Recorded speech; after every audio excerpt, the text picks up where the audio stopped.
ಹೇಳಿ ಕೇಳಿ ಅದು ಯುನೈಟೆಡ್ ಅರಬ್ ಎಮಿರೇಟ್ಸ್. ಸರ್ಕಾರ ಹೇಳ್ದಂಗೆ ಕೇಳ್ದಿದ್ರೆ, ಸರ್ಕಾರ ಮಾಡಬೇಡಿ ಅಂದಿದ್ದನ್ನ ಮಾಡಿದ್ರೆ ಜೈಲೂಟ ಫಿಕ್ಸ್. ಅಂಥದ್ರಲ್ಲಿ ತನ್ನ ರಾಷ್ಟ್ರದ ಮೇಲೆ ಅಮೆರಿಕ ನಡೆಸುತ್ತಿರುವ ದಾಳಿಯ ಬಗ್ಗೆ ಸುಳ್ಳು ಸುದ್ದಿ ಹರಡಬೇಡಿ ಎಂದು ಖಡಕ್ ಆಗಿ ಹೇಳಿದ್ರು. ಫೇಕ್ ವಿಡಿಯೋ ವೈರಲ್ ಮಾಡಿದ 19 ಭಾರತೀಯರನ್ನ ಯುಎಇ ಆಡಳಿತ ಬಂಧಿಸಿದೆ. ಈ ಮೂಲಕ ಯಾವುದನ್ನ ಮಾಡಬೇಡಿ ಎಂದು ಹೇಳಿದ್ದೆವು ಅದನ್ನ ಮಾಡಿದ್ರೆ ಇದೇ ಗತಿ ಎಂಬ ಸಂದೇಶವನ್ನ ತನ್ನ ನೆಲದಲ್ಲಿರುವ ಎಲ್ಲಾ ವಿದೇಶಿಯರಿಗೆ ಖಡಕ್ ಸಂದೇಶವನ್ನ ರವಾನಿಸಿದೆ. ಸಂಕ್ಷಿಪ್ತವಾಗಿ ಹೇಳೋದಾದ್ರೆ, ಬಾಲ ಬಿಚ್ಚಬೇಡಿ ಎಂದು ಎಮಿರೇಟ್ಸ್ ಸ್ಪಷ್ಟ ಸೂಚನೆ ನೀಡಿದೆ. ಅಂದಹಾಗೆ ಈ ಕಠಿಣ ಕ್ರಮ ಸುಳ್ಳು ಸುದ್ದಿ ಹರಡುವವರ ವಿರುದ್ಧ ಮಾತ್ರ ಎಂಬುದು ನೆನಪಿರಲಿ. ಹೌದು, ಅಮೆರಿಕ, ಇಸ್ರೇಲ್ ಹಾಗೂ ಇರಾನ್ ನಡುವಿನ ಭೀಕರ ಯುದ್ಧ ಮಧ್ಯಪ್ರಾಚ್ಯದಲ್ಲಿ ಅಕ್ಷರಶಃ ಬೆಂಕಿ ಹೊತ್ತಿಸಿದೆ. ಕ್ಷಿಪಣಿಗಳ ಆರ್ಭಟ, ಡ್ರೋನ್ಗಳ ದಾಳಿ ಇಡೀ ಗಲ್ಫ್ ರಾಷ್ಟ್ರಗಳು ಬೆಚ್ಚಿ ಬಿದ್ದಿವೆ. ಈ ಯುದ್ಧ ಕೇವಲ ರಣರಂಗಕ್ಕೆ ಮಾತ್ರ ಸೀಮಿತವಾಗಿಲ್ಲ, ಬದಲಾಗಿ ಸಾಮಾಜಿಕ ಜಾಲತಾಣಗಳಲ್ಲೂ ಫೇಕ್ ನ್ಯೂಸ್ಗಳ ಮಹಾಯುದ್ಧವೇ ನಡೀತಾ ಇದೆ. ಯುದ್ಧದ ಆ ಸೂಕ್ಷ್ಮ ಸಂದರ್ಭದಲ್ಲಿ ಜನರಲ್ಲಿ ಆತಂಕ ಸೃಷ್ಟಿಸುವ ಸುಳ್ಳು ಸುದ್ದಿಗಳನ್ನು ಹರಿಬಿಟ್ರೆ ಗತಿ ಏನಾಗುತ್ತದೆ ಎಂಬುದಕ್ಕೆ ಯುಎಇ ಸರ್ಕಾರ ಕೈಗೊಂಡ ಕಠಿಣ ಕ್ರಮಗಳು ಜ್ವಲಂತ ಉದಾಹರಣೆ ಆಗಿದೆ. ಇರಾನ್ ಇಸ್ರೇಲ್ ಯುದ್ಧದ ಬಗ್ಗೆ ಸಾಮಾಜಿಕ ಜಾಲತಾಣಗಳಲ್ಲಿ ಸುಳ್ಳು ಮತ್ತು ತಿರುಚಿನ ವಿಡಿಯೋಗಳನ್ನ ಪೋಸ್ಟ್ ಮಾಡಿದ ಆರೋಪದ ಮೇಲೆ ಬರೋಬ್ಬರಿ 35 ಜನರನ್ನ ಯುಎಇ ಪೊಲೀಸರು ಬಂಧಿಸಿದ್ದಾರೆ. ಅಚ್ಚರಿಯ ಮತ್ತು ಆಘಾತಕಾರಿ ಸಂಗತಿ ಅಂದರೆ ಈ 35ರಲ್ಲಿ 19 ಮಂದಿ ಭಾರತೀಯರೇ ಆಗಿದ್ದಾರೆ. ಉದ್ಯೋಗ ಅರಸಿ ಗಲ್ಫ್ ರಾಷ್ಟ್ರಕ್ಕೆ ಹೋಗಿದ್ದ ಈ ಭಾರತೀಯರು ಈಗ ಜೈಲು ಪಾಲಾಗಿದ್ದಾರೆ. ಅಷ್ಟಕ್ಕೆ ಇವರು ಮಾಡಿದ ತಪ್ಪೇನು? ಯಾವ ರೀತಿಯ ವಿಡಿಯೋಗಳನ್ನು ಇವರು ಹರಿಬಿಟ್ಟಿದ್ರು? ಇವರಿಗೆ ಕಾದಿರುವ ಶಿಕ್ಷೆ ಏನು? ಡೀಟೇಲ್ ಆಗಿ ನೋಡೋಣ ಬನ್ನಿ. ಆತಂಕ ಸೃಷ್ಟಿಸಿದ ಎಐ ವಿಡಿಯೋ. ದುಬೈನಲ್ಲಿ 19 ಭಾರತೀಯರು ಅಂದ. ಇಸ್ರೇಲ್ ಮತ್ತು ಅಮೆರಿಕ ಪಡೆಗಳು ಇರಾನ್ ಮೇಲೆ ವೈಮಾನಿಕ ದಾಳಿ ನಡೆಸಿದಾಗಿನಿಂದಲೂ ಇರಾನ್ ಕೂಡ ತನ್ನ ಪ್ರತಿದಾಳಿಯನ್ನ ತೀವ್ರಗೊಳಿಸಿದೆ. ಇದು ಈಗ ಪ್ರಾದೇಶಿಕ ಉದ್ವಿಗ್ನತೆಯ ನಡುವೆ ಯುಎಇಯನ್ನ ಗುರಿಯಾಗಿಸಿಕೊಂಡು ಇರಾನ್ ಡ್ರೋನ್ ದಾಳಿಗಳನ್ನು ನಡೆಸ್ತಾ ಇದೆ. ಇದೇ ಸಂದರ್ಭವನ್ನ ಬಳಸಿಕೊಂಡ ಕೆಲವು ಕಿಡಿಗೇಡಿಗಳು ಕೃತಕ ಬುದ್ಧಿಮತ್ತೆ ಅಂದರೆ ಎಐ ತಂತ್ರಜ್ಞಾನವನ್ನ ಬಳಸಿಕೊಂಡು ನಕಲಿ ವಿಡಿಯೋಗಳನ್ನ ಸೃಷ್ಟಿಸಿದ್ದಾರೆ. ಕ್ಷಿಪಣಿಗಳು ಮತ್ತು ಡ್ರೋನ್ಗಳು ಯುಎಇಯ ಪ್ರಮುಖ ಕಟ್ಟಡಗಳಿಗೆ ಅಪ್ಪಳಿಸುತ್ತಿರುವಂತೆ ಸ್ಫೋಟಗೊಂಡು ಬೆಂಕಿ ಹೊತ್ತಿ ಉರಿಯುತ್ತಿರುವಂತೆ ಎಐ ಮೂಲಕ ಗ್ರಾಫಿಕ್ಸ್ ಮಾಡಿ ಸಾಮಾಜಿಕ ಜಾಲತಾಣಗಳಲ್ಲಿ ಹರಿಬಿಡಲಾಗಿದೆ. ಈ ನಕಲಿ ವಿಡಿಯೋಗಳಿಗೆ ಭಯಾನಕ ಸೌಂಡ್ ಎಫೆಕ್ಟ್ಗಳನ್ನು ಮತ್ತು ಕಾಮೆಂಟರಿಗಳನ್ನು ಸೇರಿಸಿ ಜನರಲ್ಲಿ ಭೀತಿ ಹುಟ್ಟಿಸುವ ಕೆಲಸ ಮಾಡಲಾಗ್ತದೆ. ಈ ಬಗ್ಗೆ ಕಟ್ಟುನಿಟ್ಟಿನ ನಿಗಾ ವಹಿಸಿದ್ದ UAE attorney general doctor Hamad Saif ಅಲ್ ಶಮ್ಸಿ ಇಂತಹ ಪ್ರಚೋದನಕಾರಿ ವಿಡಿಯೋಗಳನ್ನು ಹಂಚಿಕೊಂಡ 35 ಜನರನ್ನ ಬಂಧಿಸಲು ಆದೇಶವನ್ನು ನೀಡಿದ್ದಾರೆ. ಬಂಧಿತರು ಸುಮಾರು 15 ಜನರ ಪೈಕಿ 19 ಜನರು ಭಾರತೀಯರೇ ಎಂಬುದು ತನಿಖೆಯಿಂದ ಬಯಲಾಗಿದೆ. ಬಂಧಿತರಾದ ಈ ವ್ಯಕ್ತಿಗಳು ಕೇವಲ ಎಐ ವಿಡಿಯೋಗಳನ್ನು ಮಾತ್ರವಲ್ಲದೆ ಬೇರೆ ದೇಶಗಳ ಮೇಲೆ ಮಿಲಿಟರಿ ಆಕ್ರಮಣ ಮಾಡುವ, ರಾಷ್ಟ್ರಗಳ ನಾಯಕರನ್ನು ಹೊಗಳುವ ಪೋಸ್ಟ್ಗಳನ್ನು ಕೂಡ ಮಾಡಿದರು. ಯುಎಇಯ ರಾಷ್ಟ್ರೀಯ ಹಿತಾಸಕ್ತಿಗೆ ಧಕ್ಕೆ ತರುವಂತಹ ಪ್ರೊಪಗಂಡ ವಿಡಿಯೋಗಳನ್ನು ಕೂಡ ವ್ಯವಸ್ಥಿತವಾಗಿ ವೈರಲ್ ಮಾಡಲಾಗಿತ್ತು. ಕೆಲವು ವಿಡಿಯೋಗಳಲ್ಲಂತೂ ಮಕ್ಕಳನ್ನು ಬಳಸಿಕೊಂಡು ಯುಎಇಯಲ್ಲಿ ಭದ್ರತಾ ಬೆದರಿಕೆ ಇದೆ ಎಂಬಂತೆಲ್ಲ ಬಿಂಬಿಸಿ ಜನರನ್ನ ನಂಬಿಸುವ ಯತ್ನ ಮಾಡಲಾಗಿತ್ತು. ಬಂಧಿತರಲ್ಲಿ ವಿವಿಧ ದೇಶಗಳ ಪ್ರಜೆಗಳಿದ್ದು, ಅದರಲ್ಲಿ ಒಂದು ಗುಂಪಿನ 6 ಜನರಲ್ಲಿ 5 ಭಾರತೀಯರು ಮತ್ತು ಒಬ್ಬ ಪಾಕಿಸ್ತಾನಿ ಪ್ರಜೆ ಸೇರಿದ್ದಾನೆ ಎಂದು ಮೂಲಗಳು ಖಚಿತಪಡಿಸಿವೆ.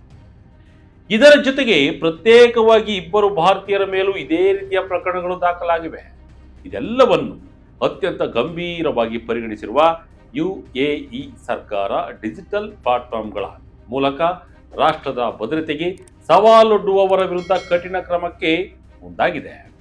ಈಗಾಗಲೇ ಈ ಆರೋಪಿಗಳ ವಿಚಾರಣೆ ಆರಂಭವಾಗಿದೆ. ತ್ವರಿತಗತಿಯಲ್ಲಿ ನ್ಯಾಯಾಲಯದ ಮುಂದೆ ಹಾಜರುಪಡಿಸಿ ಶಿಕ್ಷೆ ಕೊಡಿಸಲು ಸಿದ್ಧತೆಯನ್ನು ಕೂಡ ನಡೆಸಲಾಗಿದೆ. ಸುಳ್ಳು ಪ್ರಚಾರಕ್ಕೆ ಮಕ್ಕಳ ಬಳಕೆ, ಕಠಿಣ ಶಿಕ್ಷೆ ಕಾದಿದೆ ಎಂದ ಯುಎಇ. ಸಾಮಾನ್ಯವಾಗಿ ಗಲ್ಫ್ ರಾಷ್ಟ್ರಗಳಲ್ಲಿ ಕಾನೂನುಗಳು ಅತ್ಯಂತ ಕಠಿಣವಾಗಿರ್ತವೆ. ಅದರಲ್ಲೂ ರಾಷ್ಟ್ರದ ಭದ್ರತೆ ಮತ್ತು ಸಾರ್ವಜನಿಕ ಶಾಂತಿಗೆ ಭಂಗ ತರುವವರನ್ನ ಯುಎಇ ಸರ್ಕಾರ ಸುಲಭವಾಗಿ ಬಿಡೋದೇ ಇಲ್ಲ. ಅಟಾರ್ನಿ ಜನರಲ್ ಶಮ್ಶೀರ್ ಅವರು ನೀಡಿರುವ ಮಾಹಿತಿಯ ಪ್ರಕಾರ ಈ ರೀತಿಯ ಸುಳ್ಳು ಸುದ್ದಿಗಳನ್ನು ಹಬ್ಬಿಸುವುದು ಮತ್ತು ಆತಂಕ ಸೃಷ್ಟಿಸುವುದು ಗಂಭೀರ ಅಪರಾಧ ಕೂಡ ಆಗಿದೆ. ಈ ಆರೋಪ ಸಾಬೀತಾದರೆ ಆರೋಪಿಗಳಿಗೆ ಕನಿಷ್ಠ 1 ವರ್ಷದ ಜೈಲು ಶಿಕ್ಷೆ ಮತ್ತು 1 ದಿರ್ಹಂಗೂ ಅಧಿಕ ಮೊತ್ತದ ದಂಡ ವಿಧಿಸಲಾಗುತ್ತೆ. ಅಂದರೆ ಭಾರತೀಯ ರೂಪಾಯಿ ಲೆಕ್ಕದಲ್ಲಿ ಸುಮಾರು 22 ಲಕ್ಷಕ್ಕೂ ಹೆಚ್ಚು ದಂಡ ವಿಧಿಸುವ ಸಾಧ್ಯತೆ ಇದೆ. ಕೆಲವು ಪ್ರಕರಣಗಳಲ್ಲಿ ಶಿಕ್ಷೆಯ ಪ್ರಮಾಣ ಇನ್ನೂ ಹೆಚ್ಚಾಗಬಹುದು ಮತ್ತು ಜೈಲು ಶಿಕ್ಷೆ ಅನುಭವಿಸಿದ ನಂತರ ಅವರನ್ನ ಶಾಶ್ವತವಾಗಿ ಗಡೀಪಾರು ಮಾಡುವ ಸಾಧ್ಯತೆಯೂ ಇರುತ್ತದೆ. ಹೀಗಾಗಿ ಬಂಧಿತ 19 ಭಾರತೀಯರ ಭವಿಷ್ಯ ಇದೀಗ ಅತಂತ್ರವಾಗಿದೆ. ಕೆಲವು ಲೈಕ್ಸ್ ಮತ್ತು ಕಮೆಂಟ್ಗಳ ಆಸೆಗಾಗಿ ಮಾಡಿದ ತಪ್ಪಿಗೆ ಈಗ ಇವರ ಇಡೀ ಕುಟುಂಬವೇ ಕಣ್ಣೀರು ಹಾಕುವ ಪರಿಸ್ಥಿತಿ ನಿರ್ಮಾಣವಾಗಿದೆ. ಯುದ್ಧದ ಈ ಸಮಯದಲ್ಲಿ ಸುಳ್ಳು ಸುದ್ದಿಗಳನ್ನ ಎದುರಾಳಿ ರಾಷ್ಟ್ರಗಳಿಗಿಂತಲೂ ಹೆಚ್ಚು ಅಪಾಯಕಾರಿಯಾಗಿ ಪರಿಣಮಿಸುತ್ತವೆ. ಡೀಪ್ ಫೇಕ್ ಮತ್ತು ಎಐ ತಂತ್ರಜ್ಞಾನಗಳು ಎಷ್ಟರ ಮಟ್ಟಿಗೆ ಬೆಳೆದಿವೆ ಅಂದರೆ ಯಾವುದು ಸತ್ಯ ಯಾವುದು ಸುಳ್ಳು ಎಂದು ಸಾಮಾನ್ಯ ಜನರಿಗೆ ಗುರುತಿಸಲು ಸಾಧ್ಯವಾಗದ ಮಟ್ಟಿಗೆ ಇಂಟರ್ನೆಟ್ನಲ್ಲಿ ನಕಲಿ ಮಾಹಿತಿಗಳು ಹರಿದಾಡ್ತವೆ. ಇತ್ತೀಚೆಗೆ ಇಸ್ರೇಲ್ ಪ್ರಧಾನಿ ಬೆಂಜಮಿನ್ ನೇತನ್ಯಾಹುರವರ ಹತ್ಯೆ ಮತ್ತು ಅವರ 6 ಬೆರಳುಗಳ ವಿಡಿಯೋ ಸಾಕಷ್ಟು ಗೊಂದಲ ಸೃಷ್ಟಿಸಿದನ್ನ ಇಲ್ಲಿ ಗಮನಿಸಬಹುದು. ಇಂತಹ ಫೇಕ್ ವಿಡಿಯೋಗಳು ಜನರಲ್ಲಿ ಅನಗತ್ಯ ಭೀತಿ ಸೃಷ್ಟಿಸುವುದರ ಜೊತೆಗೆ ದೇಶದ ಆಂತರಿಕ ಭದ್ರತೆಯ ಮೇಲೂ ಗಂಭೀರ ಪರಿಣಾಮವನ್ನು ಬೀರ್ತವೆ. ಶತ್ರು ಪಾಳ್ಯದಲ್ಲಿ ಗೊಂದಲ ಸೃಷ್ಟಿಸಲು, ದೇಶದ ಆರ್ಥಿಕತೆಯನ್ನು ದುರ್ಬಲಗೊಳಿಸಲು ಇಂತಹ ಸುಳ್ಳು ಸುದ್ದಿಗಳನ್ನು ಒಂದು ಅಸ್ತ್ರವಾಗಿ ಬಳಸಿಕೊಳ್ಳಲಾಗ್ತದೆ. ಇದಕ್ಕಾಗಿಯೇ ಯುಎಇಯಂತಹ ರಾಷ್ಟ್ರಗಳು ಇಂತಹ ಸೈಬರ್ ಅಪರಾಧಗಳ ಮೇಲೆ ಹದ್ದಿನ ಕಣ್ಣಿಟ್ಟಿದ್ದು ಯಾವುದೇ ಮುಲಾಜಿಲ್ಲದೆ ಕಠಿಣ ಕ್ರಮ ಜರುಗಿಸುತ್ತಿವೆ.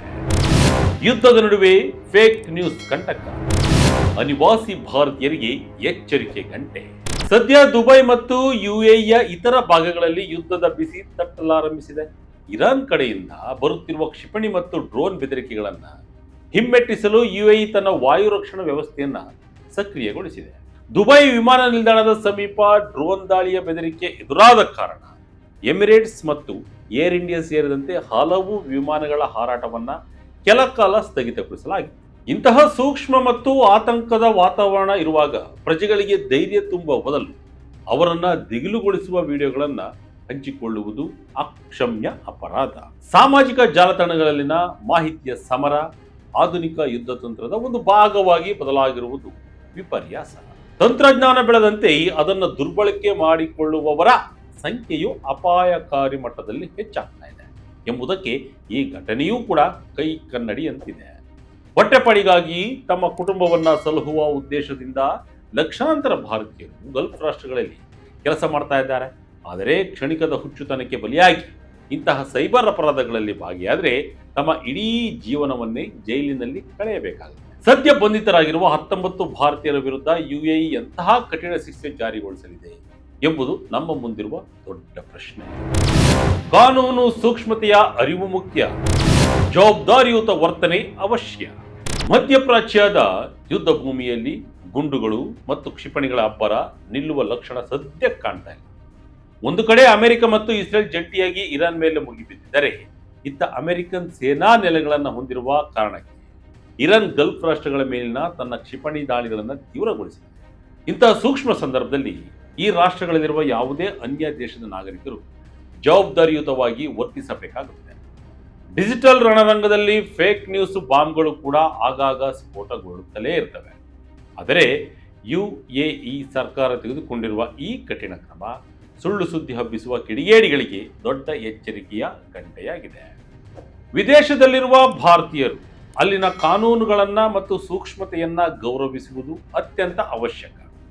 ಇಲ್ಲವಾದಲ್ಲಿ ಯುಎಇ ಪೊಲೀಸರ ಅತಿಥಿಗಳಾಗಿ ಕಂಬಿ ಎಣಿಸುವುದು ಗ್ಯಾರಂಟಿ. ಆರ್ಟಿಫಿಷಿಯಲ್ ಇಂಟೆಲಿಜೆನ್ಸ್ ಯುಗದಲ್ಲಿ ಸತ್ಯ ಮತ್ತು ಸುಳ್ಳಿನ ನಡುವಿನ ಗೆರೆ ಅಳಿಸಿ ಹೋಗುತ್ತಿರುವ ಈ ಸಮಯದಲ್ಲಿ ಪ್ರತಿಯೊಬ್ಬರೂ ಅಧಿಕೃತ ಮೂಲಗಳನ್ನು ಮಾತ್ರ ನಂಬುವುದು ಮತ್ತು ಜವಾಬ್ದಾರಿಯುತವಾಗಿ ನಡೆದುಕೊಳ್ಳುವುದು ಜಾಣತನ. ಇದಾಗಿತ್ತು ಈ ಕ್ಷಣದ ಅಪ್ಡೇಟ್. ಇದೇ ರೀತಿಯ ಅಪ್ಡೇಟ್ಗಳಿಗಾಗಿ Vijaya Kanaka website, YouTube page, Facebook page follow ಮಾಡ್ತಾ ಇರಿ. ಧನ್ಯವಾದ.